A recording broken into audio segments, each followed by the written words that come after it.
Hi hello. ഇന്നലെ ഗാലറിയിൽ നിന്ന് വെറുതെ നോക്കിയപ്പോഴാണ് ഈ വീഡിയോ എടുത്ത് വെച്ചത് കണ്ടേ.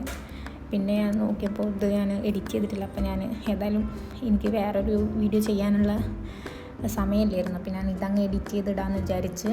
ഇത് സിമ്പിളാണ് ചെയ്യാൻ.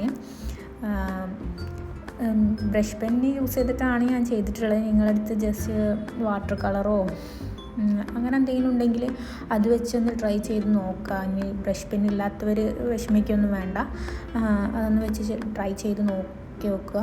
സിമ്പിളാണ് ചെയ്യാൻ. ജസ്റ്റ് ഞാൻ ഒരു കളറിൻ്റെ തന്നെ ഷെയ്ഡായാലും മതി. ഞാൻ ജസ്റ്റ് എൻ്റെ അടുത്ത് ഉള്ള കളറുകൾ വെച്ചിട്ട് ഞാനൊന്ന് കുറച്ച് ഷെയ്ഡുകൾ ഇങ്ങനെ കൊടുത്തു. അതിൽ ജസ്റ്റ് റൗണ്ട് ഇട്ട് കൊടുത്തു.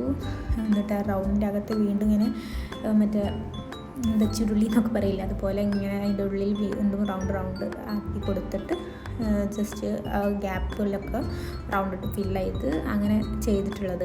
വീഡിയോ കണ്ടാൽ നിങ്ങൾക്ക് മനസ്സിലാവുന്ന രീതിയിൽ തന്നെയാണ് വീഡിയോ എഡിറ്റ് ചെയ്തിട്ടുള്ളത്. സ്പീഡ് കൂട്ടിയിട്ടുണ്ട്, പക്ഷെ എന്നാലും ഒക്കെ മനസ്സിലാവും.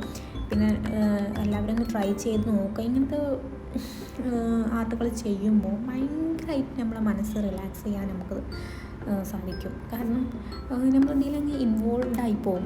എത്ര നമ്മൾ മടുത്തു നിർത്താമെന്ന് വിചാരിച്ചാലും നമുക്ക് തോന്നില്ല നിർത്താൻ. കാരണം ഇതൊന്ന് ഫുള്ളാക്കിയതിൻ്റെ ഔട്ട് എന്താണെന്ന് കാണാൻ നമുക്കൊരു ആകാംക്ഷയായിരിക്കും. അപ്പോൾ എല്ലാവരും ചെയ്ത് നോക്ക്, ട്രൈ ചെയ്തിട്ട് ഒന്ന് അഭിപ്രായം പറയണം. പിന്നെ ഇഷ്ടപ്പെടുകയാണെങ്കിൽ ലൈക്ക് ചെയ്യണം. പിന്നെ സബ്സ്ക്രൈബ് ചെയ്യാതെ കാണുന്നവരൊന്ന് സബ്സ്ക്രൈബും കൂടെ ചെയ്ത് സപ്പോർട്ട് ചെയ്യണം. ഇതാണ് ഞാൻ ചെയ്തിട്ടുള്ളത്.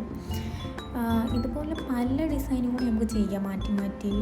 നമുക്ക് ഇതിനൊരു വരയ്ക്കാനറിയണം അങ്ങനെയൊന്നുമില്ല.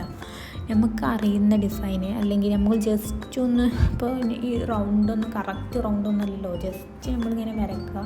അതിനൊക്കെ ഇങ്ങനെ ഫില്ല് ചെയ്ത് നമ്മൾ ജസ്റ്റ് വെറുതെ ഇരിക്കുമ്പോഴൊക്കെ നമ്മൾ ബുക്കിലൊക്കെ വരക്കാറില്ലേ, അങ്ങനെ ഒന്ന് ചെയ്ത് നോക്കിയാൽ മതി. അപ്പോൾ ഇഷ്ടപ്പെടുകയാണെങ്കിൽ ലൈക്ക് ചെയ്യണം.